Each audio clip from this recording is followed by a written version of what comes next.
Hello, everybody, and welcome to the show today. Today, we're diving into how to become a badass leader, something that you definitely need to know if you're just starting a business, or if you're already running a 6, 7, or 8-figure business. Leadership is so important because it helps determine the culture of the organization, helps determine the direction of the organization, amongst many other things. So with us today is Laura Khalil. Now, Laura is a speaker and trainer focused on teaching out courageous leadership skills to help women and allies succeed inside and outside the corporate world.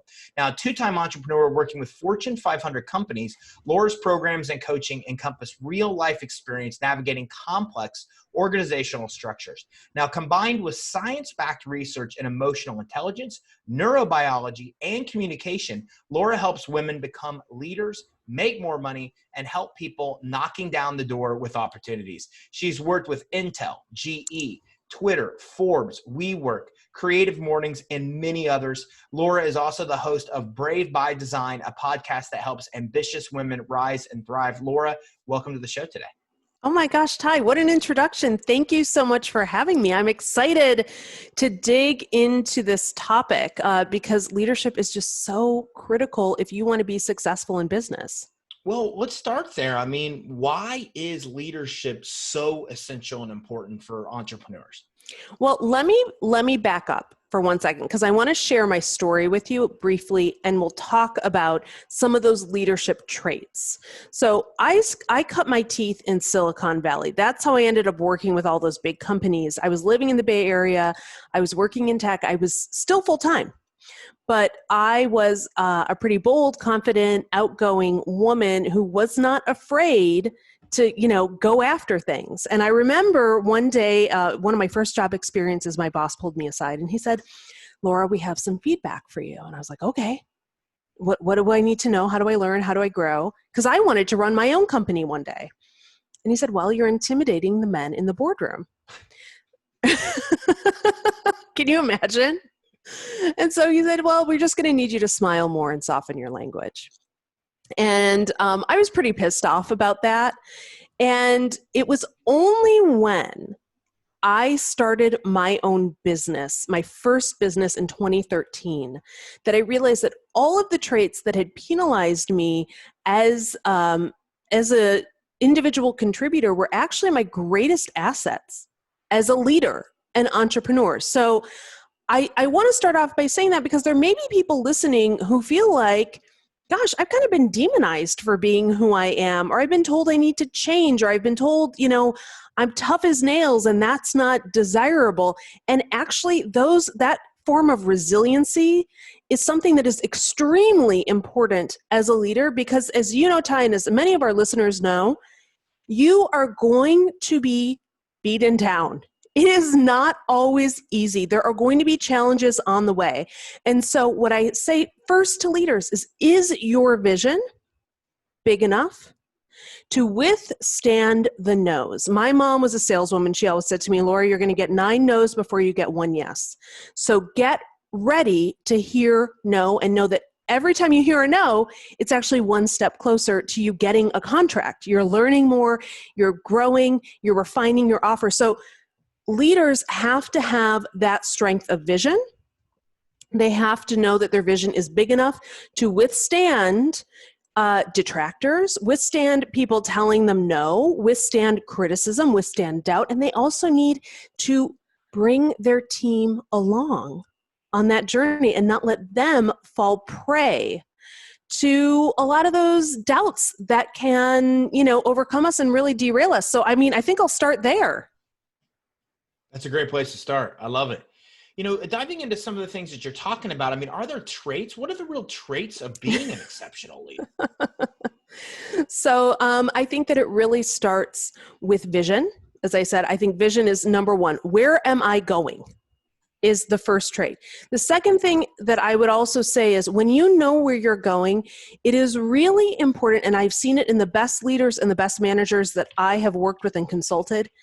They know that they are not the smartest person in the room, but they hire people smarter than them to help them be successful. So I will say that if you always want to be the best, if you've got to be top dog, if nobody can be better than you, you are setting yourself up for failure. The best leaders hire people that are smarter than them as advisors in functions that they are not masters in, because you cannot master everything, to help them achieve that vision. That's an area where we see, especially in management, people really go off the rails. And I'll bring this up because when you're managing effectively and leading effectively, your role as a leader and manager can sometimes, because it's going so well, it can sometimes seem that you are invisible because problems aren't cropping up. There aren't issues that you constantly need to resolve. There aren't fires you constantly need to put out, because you've learned how to put people in those positions and roles to empower them to solve those problems themselves. Now, here's the challenge. When managers and leaders perform a function that looks like it's going smoothly and invisible, they can sometimes feel invisible. And the challenge there is, if you feel invisible in your work because you're not owning that invisibility is an asset and is a result of all of the work that you've done, they can sort of self-sabotage a little bit by creating, like throwing a monkey wrench in to say, hey, look at me, guys, look at me. I did something. We have a problem I'm here to solve. But actually, when things are well running, we don't need to see you all the time. You don't need to be involved all the time. You can actually, as the leader, work on higher quality challenges. I meet a lot of small business owners who are still stuck, Ty. They're stuck in the weeds. And I have to ask you, if you're stuck in the weeds, who is like driving the ship? You know, I don't need you in the engine room. I need you focused on the vision. And if you can't do that because you want to be down in the weeds, you want to be micromanaging and all that type of thing, that is a big mistake. So sometimes there's this notion of having to let go, having to let someone else who is more accomplished in that area lead in that place so that you can focus on the big vision. That's very hard, very, very hard for leaders. Another thing I want to mention, and we have a lot of research on this, is leading with empathy. Now, I know when I say empathy, people think that that's soft and that's weak and oh, you're telling me like I just need to be like lovey-dovey and like let things slide. It's actually not what I'm saying at all. Let me tell you a story about empathy. So there was some research done on a woman who owned a call center, and the call center's entire job was to act as a collections agency. So I don't know about you. I never want to hear from a collections agency in my life. And you know, if I were to work as a collection agent, as most do, it's a miserable job. They're calling up people, they're yelling at them, they're trying to get money. And typical collections agencies, I don't have the exact stat in front of me, but they don't do well at collecting. It's very, very hard to collect. So this woman worked for a traditional collections agency. She starts her own. But the difference in what she does is she leads with empathy. So instead of having her employees call and scream at people, they call and try to work with people. They try to understand their situation, their challenge, and work with them to find a solution. Because most people are really good people who are just in a really tough spot, and they just need a little bit of help to find a solution along the way. Screaming rarely helps anyone.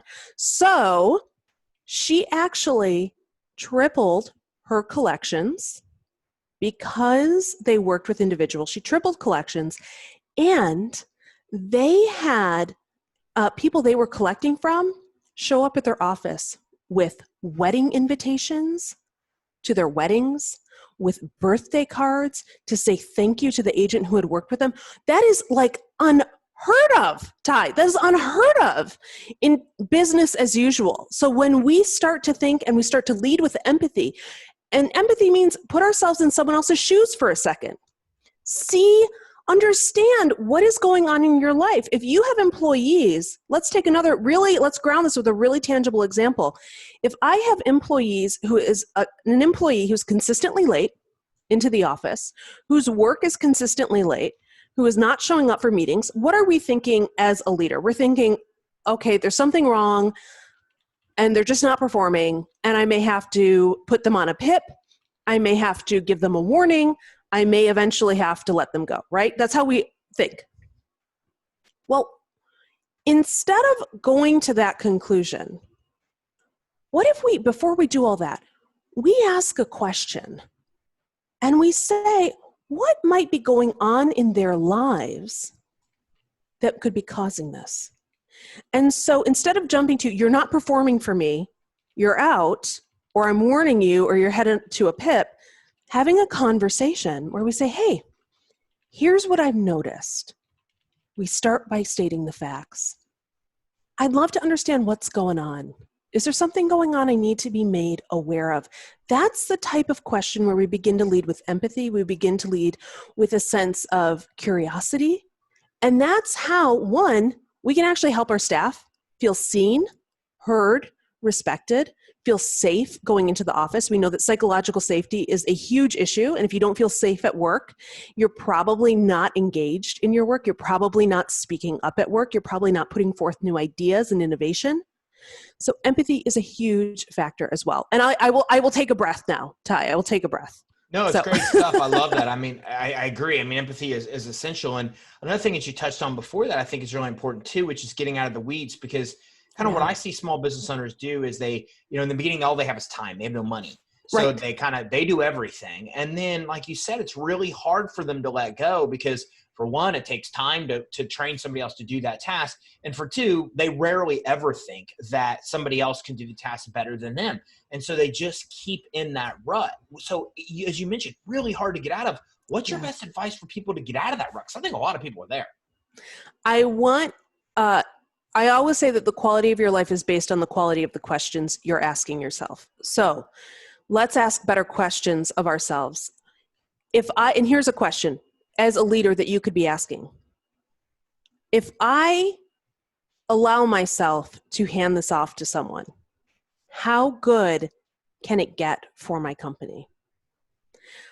What does that free me up to do? How does that help me fulfill my vision? We always have to go back to vision, okay?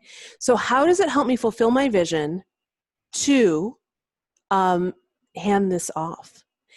Someone may not do it the way that you do it or the way you like to do it. But have you ever given yourself permission to think they may actually do it better than you? That may actually happen. That's why people are specialized in certain roles. And that frees you up. How much energy can you free up to focus on growing the business? If you are in leadership, your focus needs to be on how do I grow the business? One, what are your revenue targets? What are you trying to go towards? If you are focused on still running payroll and you have an accountant, why are you doing that? You need to be focused on finding new clients. You need to be focused on more pitching. You need to be focused on bringing in the right types of people, but you can't do that. And so this is sort of like an interesting question type because some of this is a form of self-sabotage. I'm going to be really honest with you. Some of this is I'm afraid to grow and I want to do what I know because the other stuff kind of stretches me and pushes me in ways that are uncomfortable and I don't really know how to deal with them. So instead of addressing it, I'm just going to do what I've always done. But what you've always done will only get you what you've always had. And that is not going to get you to running a multi-million-dollar business, to serving more people, which presumably is why you own a business, to helping people, which is, again, presumably why you're in business. So we have to think differently. And one of the little mindset tricks I want to give for this is when we're trying to change habits, because we all have habits, some of them are great, some of them are really not great. And I'll give an example about becoming let's say a triathlete. So if I want to become a triathlete, but my current situation is that I'm a couch potato and I'm just hanging out on the couch, stuffing chips in my face, saying I want to become a triathlete, that seems pretty unlikely that that's going to happen. So how do we make the mindset shift?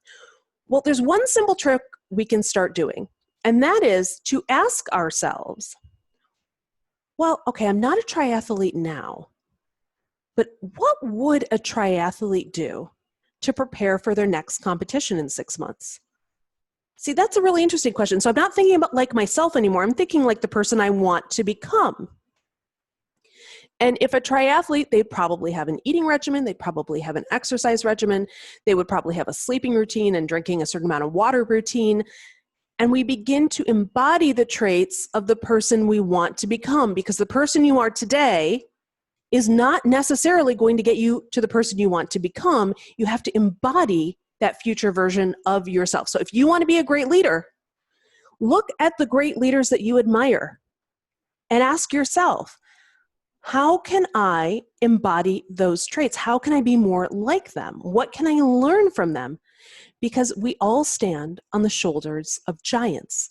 We all rely on other people to help us learn and grow. And by embodying the traits of those great people that we admire, we can actually become the greatest version of ourselves and also help our company and help serve our clients better. I love that. And one of the things I think that's interesting amongst many things that you said is the visionary part, because I think that a lot of people that run businesses don't see themselves as visionaries. I think, like you said, you have skill sets that made you very good as a leader. I've always had skill sets where I'm really good at implementation, but I remember telling my coach for years ago, I'm like, man, I'm not a visionary. I don't even know what to do. I don't know how to do this. The stress of the whole company and everybody relying on my vision to drive us forward, like, is something I'm uncomfortable with. And then I kind of grew into it. But what's your advice there? Because I think a lot of people have that same concern or self-doubt. Yeah. So, and I hear that. Like, sometimes you're just really focused on doing the thing that you know really well because it's gotten you this far and it's getting you clients in the door. But what I want to ask individuals is to really begin to think about, if you're really good at something and this is a problem you love solving, staying small is actually preventing other people from benefiting from the solution you provide. Staying small is not serving your community, it's not serving your customers, and it's actually not helping anyone or the most amount of people possible make their lives and improve their lives and businesses. So when I talk about vision, I'm really talking about servant leadership, right? I'm really talking about, not a vision so you can go sit on a yacht in the Bahamas. Hey, that's nice too, and that may be a really cool byproduct. But when I talk about vision, what is the pain point you're trying to solve? And if you really want to grow the business, how can you scale to help the most amount of people? I guarantee you there's someone who wants what you're offering, but they just don't know either that you provide that. They haven't seen the value in it yet, so there's some communication challenges in how that's being presented. But you have the capability, we all have the capability to truly impact someone's life with our product or service. That's how I felt when I went in, and I'll tell you about my first experience, Ty. When I left my last full-time job and I said, I'm going to be a tech marketing consultant because that's what I'd done for years. I knew it really well. I only worked with startups. I'd worked with really, really small companies that nobody had ever heard of. And one day, about 6 weeks after I decided to start the business, I found myself at a meeting with my first client, which was Intel. Now, so I went from working with little rinky-dink companies to working with one of the largest chip manufacturers in the world. And I'm going to tell you, that's scary. I mean, it is, I'm not going to lie, it's scary. You get major imposter syndrome. Am I the right person to solve this problem? Maybe they should find someone more experienced than me. Do I really know how to solve this problem? Can I do this for them? And I said, you know what? I'm going to stretch myself and I'm going to do it. And I'm going to try it. And the minute I got in there and I started working with them and I started getting feedback that said, oh my God, this is incredible. We have never had this kind of solution or experience. We love working with you. It helped me realize that I had actually been playing small before, and that actually in all my previous roles, I'd really been doing a future job in a present role. So I'd been staying small, doing my future job as a leader, as a business leader in the role of an individual contributor, which, by the way, didn't serve anyone very well. And by stepping into the vision, stepping into it and making it a lot bigger, I actually was able to serve I don't know, millions of people. I don't know how many people saw those ads, but millions and millions of people. And that to me is worth it. And also getting the feedback from them was really helpful to know I was right on track. And you can do this. So that's, it's not easy. Listen, it's not easy, but that's what I recommend. You mentioned imposter syndrome, and I think this is something a lot of us struggle with. So let's talk about this a little bit. I mean, what is imposter syndrome? Why do people even have this? I mean, it seems like we all have this. Yes. And what have you found to help overcome imposter syndrome? Yeah. So I actually have a whole course on imposter syndrome, but I want to give you some of the key tidbits for the audience. Okay. So the first thing is everyone has imposter syndrome. So your manager has imposter syndrome, your CEO has imposter syndrome, your clients have imposter syndrome, your employees have imposter syndrome. I say that because sometimes people think it's only me and nobody else feels this way. And that's actually the complete opposite. Men and women both suffer from this. So why do we have imposter syndrome? Well, it starts in childhood. Ty, did you ever have, here's an experience that a lot of people have. We're very high achievers, right? Most of the people listening to this, incredible high achievers. And you may have been the kid who went to school and you had your report card. And your report card said something like A, B, A. And your parents looked at it and they just looked and said, what is this B doing here? Anyone? Yeah, think about that. Or you were the kid who was the athlete and you always were like really great at sports. You always had to be the best. Those kind of experiences can foster imposter syndrome. That's why we have it. It's very normal. We get it in childhood. Frankly, if you do not have imposter syndrome, and let me actually define what this is. Imposter syndrome is experienced by people who are extremely competent and capable, who despite outside affirmation of their capabilities, refuse to believe that they are good at what they do. And they have this impending sense that they are going to be found out as a phony or imposter. So there's external evidence of their success, yet they deny it themselves. So who doesn't have imposter syndrome, right? Let me just talk about that because this is like the upside. The people who don't have imposter syndrome, we call them sociopaths because this is for real. This is for real time. I'm not joking because they're unable of experiencing empathy. So they are the literal imposters, whereas individuals who have a healthy sense of empathy, a healthy sense of who they are, you will feel imposter syndrome. Imposter syndrome means you are not an imposter. In fact, you are the opposite of an imposter. It afflicts incredibly capable people. So we have heard that phrase, fake it till you make it. I have heard this phrase, Ty, I'm sure you have heard this phrase. And for years I was told, Laura, you just got to fake it. You just got to fake it. Well, I'm sorry, that's BS. Nope. Faking it makes you feel more like a phony. And we're trying to get away from this feeling of feeling like an imposter. So I don't want people to fake it. What I want you to do is to face it until you make it. Face it. So what does that mean? That means acknowledging that in a moment, I am scared, I am worried, I'm afraid someone's going to find out that I'm not supposed to be here. And I'm acknowledging my fears. And I'm also acknowledging that my fears are unfounded. And I'm going to not hide, and I'm not going to self-sabotage, which are some of the common ways that we deal with imposter syndrome. And I'm going to move forward. So let me give you a great example of how people self-sabotage with imposter syndrome. If anyone listening has ever seen this experience or had this experience, you have a really important meeting tomorrow morning. And the night before, what do? You either go to bed at 4 a.m. and you're exhausted, you get drunk, you completely blow up at someone or up all night angry. Those are forms of self-sabotage. Because what's actually happening is then you go into the meeting with an important presentation with the client, you bomb, and you say to yourself, well, I really wasn't prepared to do that anyway. Of course I couldn't do it. So you give yourself more reason to stay small. So we have to say, no, I'm not going to self-sabotage. I'm not going to go drink, a bottle of margaritas or whatever. I'm actually going to get a good night's rest. I'm actually going to practice my presentation beforehand, and I'm going to give it my all. Whether or not I get it, who cares? I'm just going to know that I'm showing up at 100%.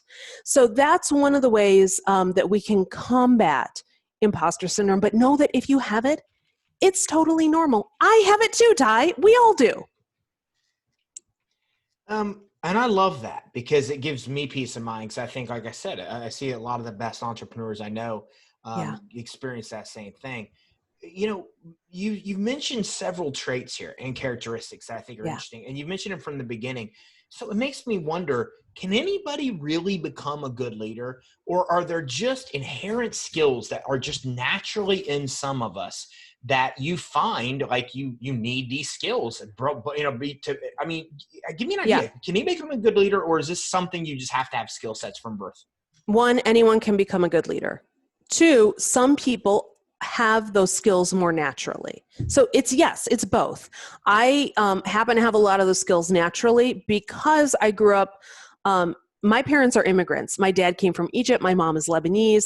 They came with literally nothing. We are the American sort of dream story where I was always taught, Laura, you've got to be the boss. You got to work really hard and you'll rise. So I kind of learned that from a really young age. So I just sort of embody that.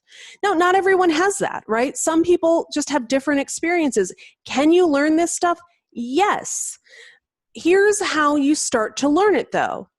It doesn't involve trying to rewrite yourself in one day and trying to, a lot of people, if they're starting a diet, they'll say, I'm going to start on Monday morning and I'm going to completely revamp everything I've done.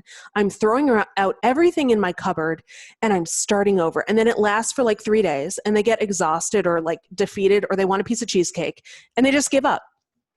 So that's not how we change habits. That's not how we adopt these traits.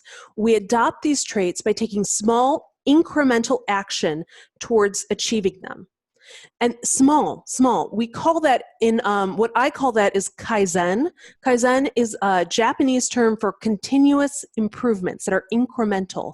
So if you want to begin to adopt these traits, if you want to begin to adopt vision, give yourself permission to start thinking that way and take one small step, 5 minutes a day towards that goal. That could be, a really small step. I'll give an example of writing a book because this is very, most people can understand this. If I told you, hey, I'm going to write a book on leadership, most people will say, oh my God, that's really overwhelming. How would I ever get started? I don't know what I'd write. I don't know, and then they just sit with that thought for a year. And then a year goes by and what have they done? Absolutely nothing. So what we do instead is we say, all right, you want to write a book on leadership? Great. Every morning, I'm going to sit down and you know what I'm going to do?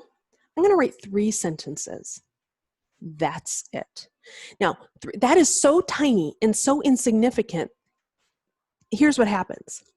It doesn't trigger the fear response in the brain.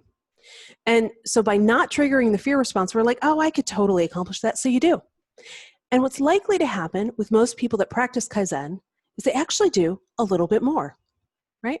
If I write 1 to 2 paragraphs every morning for a year, I'm going to have a book at the end of the year. But I didn't do it by giving myself an overwhelming goal with no sense of how to achieve it. I did it with small, continuous improvements. So for people who want to begin to adopt the traits of a leader, start looking at people you admire and start doing one thing, just a little thing every day to help embody those traits. And you can start with really low stakes things that aren't scary to you. You can start with talking to your spouse or partner. You know that it's not going to be the end of the world if you, have a challenging discussion or you learn a little bit more about empathy and try to apply it and practice it. And eventually you can bring that into higher stakes situations with your colleagues, your partners, and your employees. And then you begin to live and breathe the traits over time. So there's no quick fixes, but yes, anyone can learn it for sure. One of the essentials that you've mentioned is kind of knowing where you're going. So how do goals help? And are they really essential for leaders to really have specific goals of what they're trying to accomplish? I mean, where do goals tie into this? God, that's a great question. I do think that having an overarching vision of what you want to achieve and then breaking it down into some strategic goals is actually really helpful. I also want to say to individuals to give yourself permission for goals to change and shift while keeping the course. So it is, in my opinion, totally okay if we start with a goal and in 6 months we say, you know what, I think this metric we're tracking towards is wrong. I actually don't think it's helping us in the ways that we're really looking to do. And so I'm going to change the metric. So you can do that. That's okay to change goals. It's okay to modify. It's okay to adapt. But you want to stay true to that North Star. And goals are something to track towards, right? Like if I don't have a goal to track towards, I'm just kind of like rudderless out here. Just, okay, well, what I want is in the distant future, but I don't know the points to get there. So I really encourage people to set goals for themselves. I like quarterly goals. I like an annual goal, quarterly goals, and then monthly goals. That's how I like to break my stuff down. You do what works for you guys. And, just know that there are a lot of different ways to get from point A to point B. So it's okay if you're trying something different. Give yourself permission to try. That's totally okay. Great stuff today, Laura. What other stuff do you think is important for leaders to know to become better leaders, or the people just kind of getting used to being in leadership need to know to be good leaders? What are some things that we haven't dove into that you think are essential? Oh, gosh. I mean, we could write a book together, Ty. I'm putting the pressure on you because I'm like, I've got like 30 awesome questions that I still want to ask. Okay, here's what I want to talk about. And this is the elephant in the room we have not discussed yet. And this is how to have a hard conversation. Now, I do not know anybody who enjoys conflict. Maybe unless, I really don't. I just don't know anyone who's like, oh, an argument? I'd love to get into one of those. But what I can tell you is that I see, do you know here's a statistic for the audience that'll probably shock you guys. 65% of managers, 65%, Ty, are afraid to talk to their employees openly. I mean, that is terrifying. So when you think that you have employees that you want to inspire, you want to motivate, you want to work towards a shared outcome, but you're afraid to have a conversation with them, how the hell are you going to get there? So a lot of my work today is focused on helping teach people how to have hard conversations, helping teach people gentle ways to engage with conflict, because I have found that when we can have a tough conversation with anyone in our lives, we actually find that on the other side of that, we have peace of mind, we have reduction of stress, we have a reduction of overwhelm. It's incredible what happens when we can just have the conversation. So as a leadership trait, please, please, please do not run from hard conversations. Learn how to have them. Part of that's empathy. Learn how to engage with them in ways where we're saying, hey, I'm trying to solve this problem with you so that we can be successful. But if you don't give people feedback on their behavior, they're never going to automatically learn. They do not know what you're thinking. They are not a psychic. I'll tell you a story. I do this courageous communication course, and I gave this class to a corporation. And we're doing the training, and I'm sort of explaining that people don't know unless you tell them. You've got to sort of learn how to give feedback. And this guy explains, he said, he's a leader, he's a manager, and he would walk into meetings, and he would walk in, and he would kind of, he knew the team was under pressure. So because the team was under pressure to perform quickly, he wanted to make the meetings really efficient. So he'd go in, here's what we're doing. We're doing A, B, C, D, E. Who has questions? Who needs help? Let's go. Boom. Now, that's what he thought he was doing. What did his employees experience? His employees experienced someone walking in, barking orders at them. They were terrified to speak up. They were terrified to say anything. They felt like they were just like automatons, and that they were totally disenfranchised from engaging in their work, providing ideas, providing solutions, which is why we hire great people. Nobody is talking to the other side. So nobody knows what the other one's thinking or doing. They think their boss is a jerk. Their boss thinks I'm being really efficient. So what happens? One day, an employee comes to him super upset and says, hey, I need to talk to you about your behavior. And they actually have a hard conversation. And here's what's incredible. They get to learn what the other person is trying to accomplish, what the other person is thinking, what the other person is feeling. And because that manager has a value on empowering their employees, which any great leader does have, he changed his behavior. He became more collaborative in those meetings. He listened to his employees. He softened his approach. That only happened because somebody gave him feedback. If you don't give feedback, if you don't tell people, they're not going to know. And please take that example, apply that to your situation, because I guarantee you what you're looking for is actually not going to be solved by running away from that situation and running away from that person. It's going to be solved by having a conversation that is calm, that is empathetic, that is caring, that is sharing a mutual outcome and helping you both understand the experience of life that the other person is having. I guarantee you, most people are not trying to thwart you. Most people are not trying to throw their own employees under the bus. That doesn't make them look very good. Most people are trying to do the best they have with the resources they have. And because they're not aware of what's going on with you, they have no idea how it's impacting you. So conversations, oh my gosh, so key, so critical.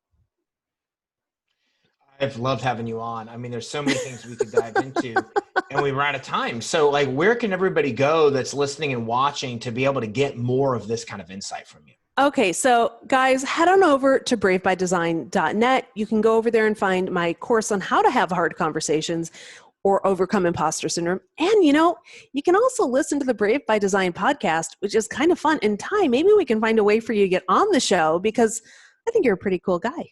I appreciate that. I'd love it. I'd be honored to be able to be on the show. Laura, again, thanks for coming in. This has been an exceptional interview. Oh, thank you. So everybody, wow, like I said, we're going to map out how to become a badass leader. And I think you can see Laura's done exactly that.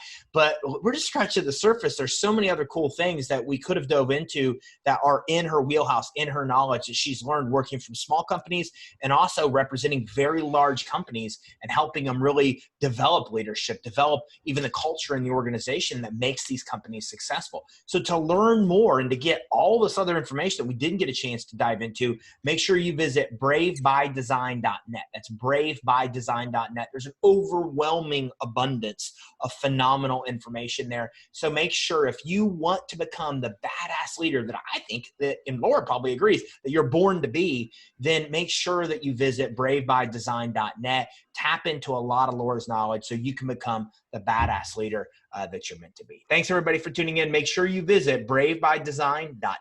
Have a great day.